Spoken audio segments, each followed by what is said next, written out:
देवसेनानायकाय च ते वल्लीश्वराय तारकासुरदुःखसंहर्ते गौरीश्वरचित्तरञ्जक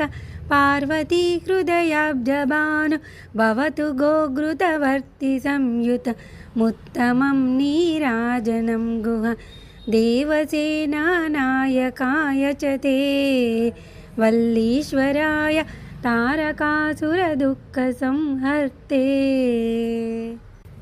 घोरतरसंसारवार शेहो संतारकोऽयं नास्ति नास्ति च देवसंज्ञो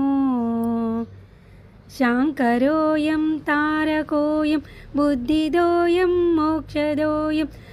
त्यज्व सर्वानाश्रयन्तु शाङ्करं गाङ्गेयमेनं देवसेनानायकाय च ते वल्लीश्वराय